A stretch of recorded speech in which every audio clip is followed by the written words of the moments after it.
Hello guys, welcome back. তো আরও একটা সায়েন্সের ক্লাস নিয়ে আমি কিন্তু চলে এসেছি। ব্লাড সার্কুলেশন সিস্টেম তোমাদেরকে আমি করিয়েছিলাম অর্ধেক। এই ক্লাসে কিন্তু বাকি অর্ধেক শেষ করব, অর্থাৎ ব্লাড ভেসেল ব্যাপারটা কিন্তু কমপ্লিট করব এই ভিডিওতে। তো ভিডিওটা আশা করি তোমাদের পক্ষে হেল্পফুল হবে। যারা এই বছর গ্রুপ ডি, এএলপি টেকনিশিয়ান এই সমস্ত পরীক্ষাকে টার্গেট করছো তাদের জন্য খুবই হেল্পফুল হবে। প্রথম থেকে শেষ পর্যন্ত দেখবে এবং তোমাদেরকে আমি বলবো যে তোমরা যদি এই ভিডিওটা থেকে নোট বানাতে পারো তাহলে কিন্তু সব থেকে বেশি বেনিফিট পাবে। এবার জেনে নেব রক্তবাহ ব্যাপারটা কি। তো দেখো, রক্তবাহ হচ্ছে হৃৎপিণ্ড থেকে দেহের বিভিন্ন অংশে রক্তবাহের মাধ্যমে কি হয়, রক্ত চলাচল করে। এবার এই যে রক্তবাহকে তিন ভাগে ভাগ করা হয়। এক হচ্ছে ধমনী, যেটাকে আমরা বলি আর্টারি। দুই হচ্ছে শিরা, যেটাকে আমরা বলি ভেন, এবং তিন হচ্ছে জালক বা ক্যাপিলারি। ঠিক আছে। এবং শিরা ও ধমনীর সংযোগস্থলকে কি বলা হয়? শিরা এবং ধমনীর সংযোগস্থলকে বলা হয় কিন্তু ক্যাপিলারি। ধমনী সম্পর্কে জানবো বলেছে। দেখো, ধমনীর কাজ হচ্ছে হৃৎপিণ্ড থেকে সারা দেহে রক্ত ছড়িয়ে দেওয়া। হৃৎপিণ্ড থেকে দেহের বিভিন্ন অংশে ধমনীর মাধ্যমে রক্ত ছড়িয়ে পড়ে। এবার ধমনী বিশুদ্ধ রক্ত পরিবহন করছে না দূষিত রক্ত পরিবহন করছে, সে প্রসঙ্গেও আসবো। তো দেখো, বেসিক্যালি ধমনীর কাজ হচ্ছে হৃৎপিণ্ড থেকে বিশুদ্ধ রক্ত দেহের বিভিন্ন অর্গানে ছড়িয়ে দেওয়া। কিন্তু ফুসফুসীয় ধমনীর মাধ্যমেই কিন্তু একমাত্র দূষিত রক্ত হৃৎপিণ্ড থেকে ফুসফুসে যায়। তো এই ব্যাপারটা নোটিং করতে হবে। সঙ্গে জানবো ধমনী দেহের বিভিন্ন অঙ্গে ছোট ছোট শাখা প্রশাখায় বিভক্ত হয়। এদেরকে কি বলা হয়? এদেরকে কিন্তু বলা হয় শাখা ধমনী বা আর্টেরিওল বলা হয়। ধমনী যে ছোট ছোট শাখায় বিভক্ত হয় তাদেরকে কি বলা হয়? শাখা ধমনী বা আর্টেরিওল। ধমনী হৃৎপিণ্ডের মহাধমনী থেকে উৎপন্ন হয়। ধমনীর উৎপত্তিস্থল মহাধমনী থেকে, এবং ধমনী হৃৎপিণ্ড থেকে সৃষ্টি হচ্ছে, অর্থাৎ মেন পার্ট হচ্ছে ধমনীর মহাধমনী, এবং শেষ হচ্ছে গিয়ে কোথায়? জালকে গিয়ে কিন্তু শেষ হচ্ছে। এবার দেখো, এই যে অক্সিজেন সমৃদ্ধ রক্তের ব্যাপারটা, দেখো ধমনীর বেসিক্যালি কি করে? অক্সিজেন সমৃদ্ধ রক্তকে প্রবাহিত করে, যেটা তোমাদেরকে আগে বললাম। কিন্তু এখানে কিন্তু একটা ব্যতিক্রম রয়েছে। ব্যতিক্রমটা কি? ফুসফুসীয় ধমনী বা পালমোনারি আর্টারি কি করে? দূষিত রক্ত পরিবহন করে। এবং এই ফুসফুসীয় ধমনী বা পালমোনারি আর্টারি কি করছে? হৃৎপিণ্ড থেকে দূষিত রক্তকে নিয়ে যাচ্ছে ফুসফুসে বিশুদ্ধিকরণ করার জন্য। ধমনীর প্রাচীর পুরো হয়। ধমনীর প্রাচীর পুরো হওয়ার পিছনে কারণ আছে, কারণ ধমনীর মধ্যে অনেকগুলো লেয়ার থাকে, সেগুলো আমরা পরে আসছি।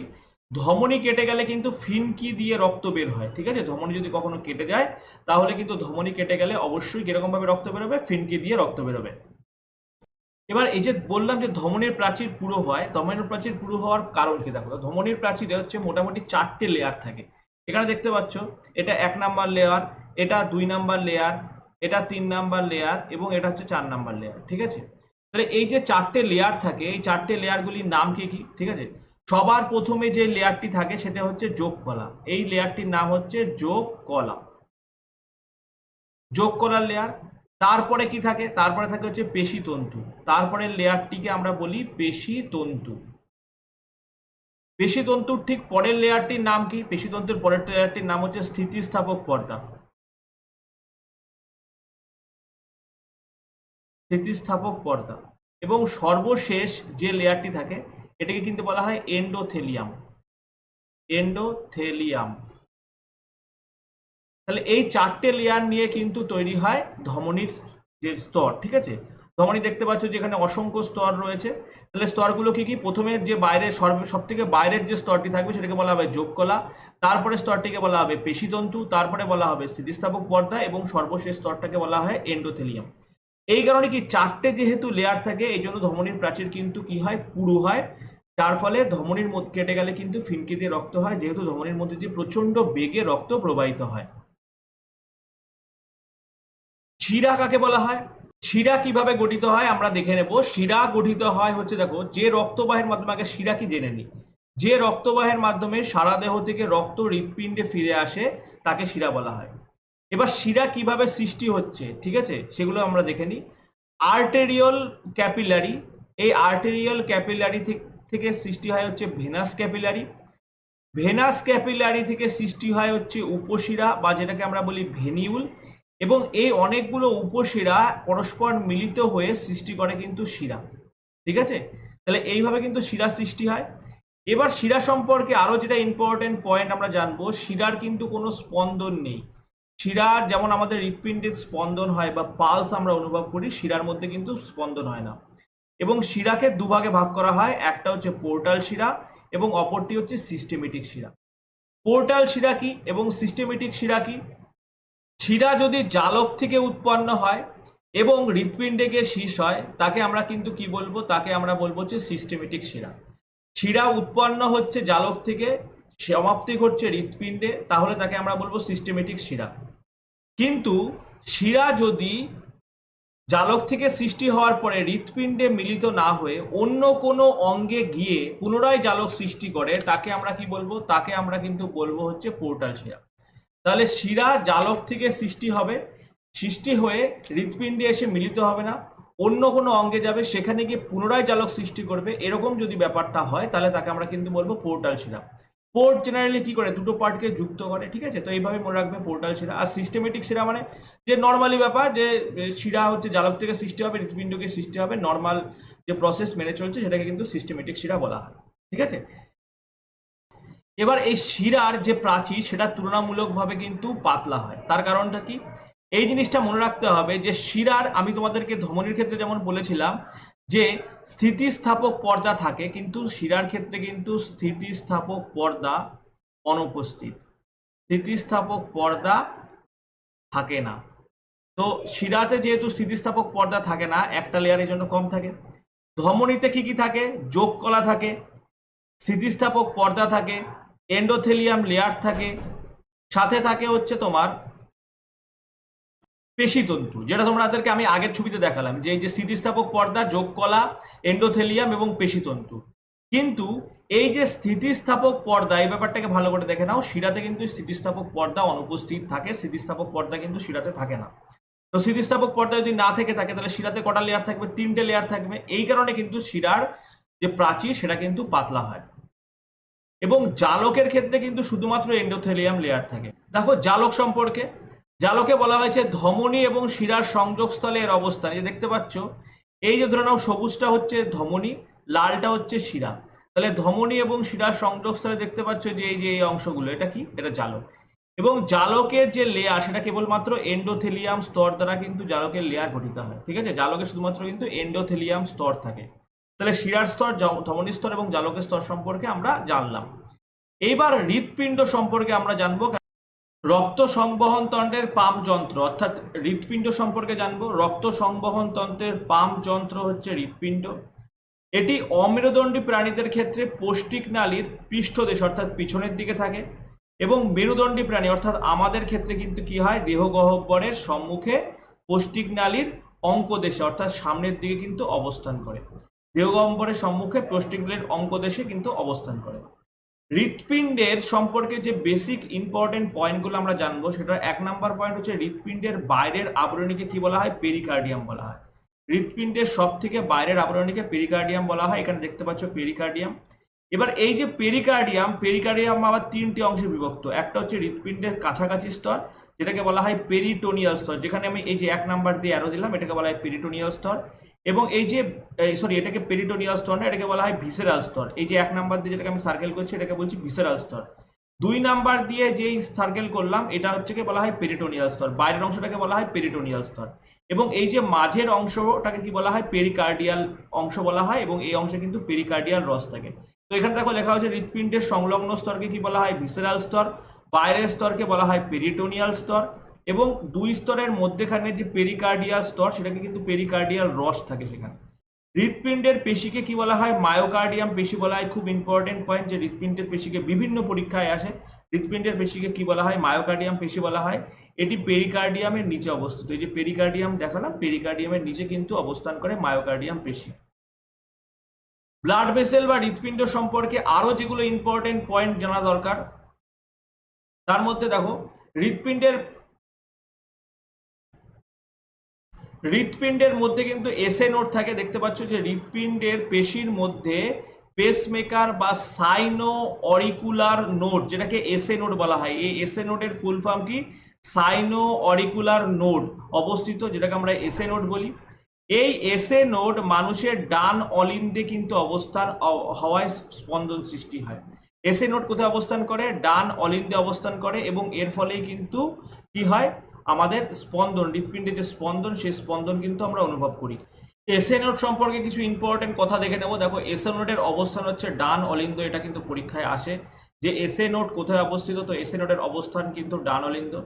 এর কাজ হচ্ছে হার্টবিট সৃষ্টি করা। আমাদের যে হার্টবিট সৃষ্টি হয় সেটা হচ্ছে কিন্তু এই এসএ নোডের কারণে হয়। নেক্সট হচ্ছে ন্যাচারাল পেসমেকার। এসএ নোড হচ্ছে কিন্তু একটা ন্যাচারাল পেসমেকার, কিন্তু আর্টিফিশিয়াল পেসমেকার না। অনেকের কিন্তু পেসমেকার বসাতে হয়, যখন ঠিকঠাকভাবে এই কাজটা হয় না তখন কিন্তু বাইরে থেকে আর্টিফিশিয়াল পেসমেকার আমরা বসাই। অ্যাভারেজ হার্টবিট কত? 72 বার প্রতি মিনিটে। 1 মিনিটে কিন্তু 72 বার হার্টবিট হয়, এবং সদ্যজাত ভ্রূণের ক্ষেত্রে এই হার্টবিটের রেট কত হয়? 110 থেকে 160 বার প্রতি মিনিটে।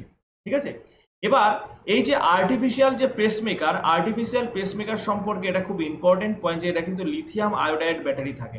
আর্টিফিশিয়াল পেসমেকারে কোন ব্যাটারি থাকে? লিথিয়াম আয়োডাইড ব্যাটারি থাকে। খুব ইম্পর্টেন্ট একটা পয়েন্ট। এর কাজ হচ্ছে পালস জেনারেট করা। ঠিক আছে, আর্টিফিশিয়াল পেসমেকারের বেসিক্যালি কাজ হচ্ছে পালস জেনারেট করা। এবার এই যে পালস জেনারেট হলো, যে ন্যাচারাল পেসমেকার বা আর্টিফিশিয়াল পেসমেকার যাই হোক না কেন, যে পালস জেনারেট করছে তার দু রকমের পালস হয়, একটা হচ্ছে সিস্টোলিক, একটা হচ্ছে ডায়াস্টোলিক। এবার যখন সিস্টোলিক হয় তখন তার সাউন্ডটা হয় লাফ সাউন্ড, এবং এই সিস্টোলিক প্রেশারের মান হচ্ছে 120 মিলিগ্রাম।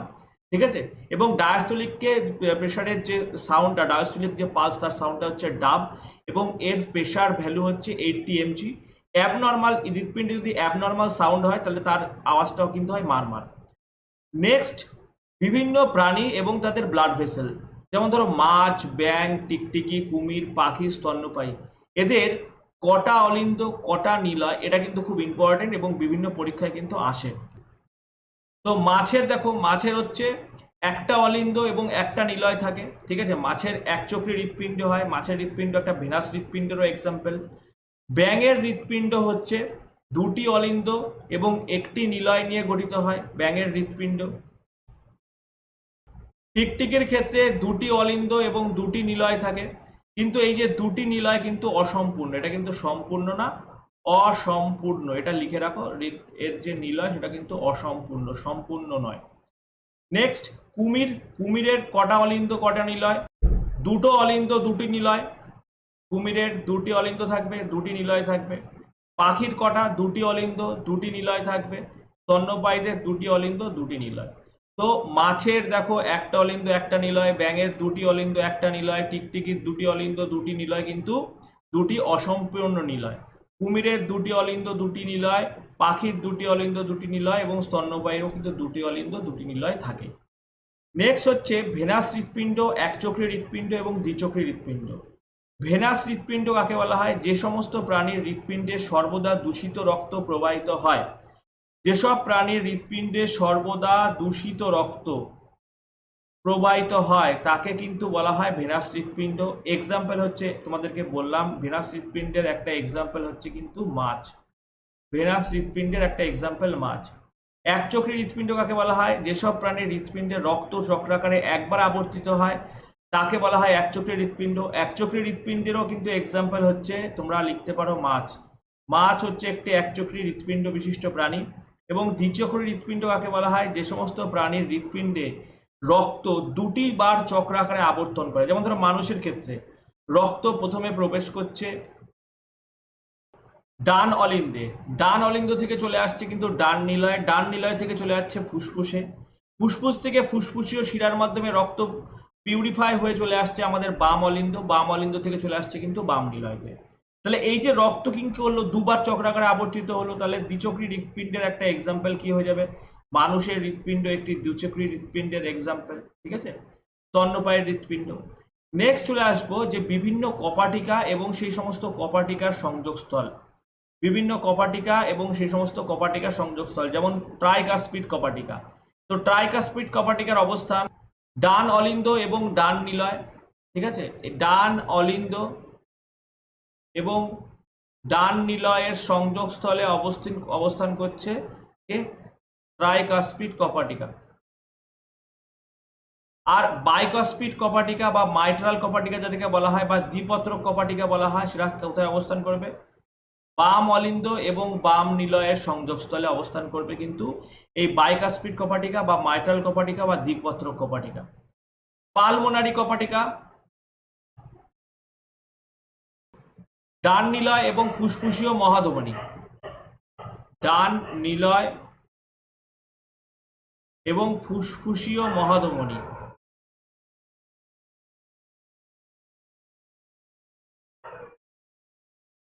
ডান নিলয় এবং ফুসফুসীয় মহাধমনীর সংযোগস্থলে অবস্থান করছে পালমোনারি কপাটিকা। বাম নিলয় এবং মহাধমনীর সংযোগস্থলে অবস্থান করছে অ্যাওয়ার্টিক কপাটিকা। বাম নিলয় এবং মহাধমনী, বাম নিলয় এবং মহাধমনীর সংযোগস্থলে অবস্থান করছে অ্যাওয়ার্টিক কপাটিকা। থিবেসিয়ান অবস্থান করছে করোনারি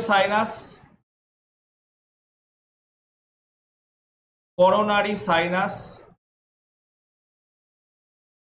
এবং ডান অলিন্দের সংযোগস্থলে এবং ডান অলিন্দ এর সংযোগস্থলে অবস্থান করছে থিবেসিয়ান কপাটিকা।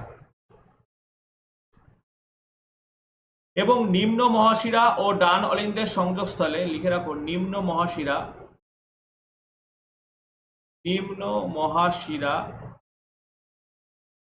এবং ডান অলিন্দ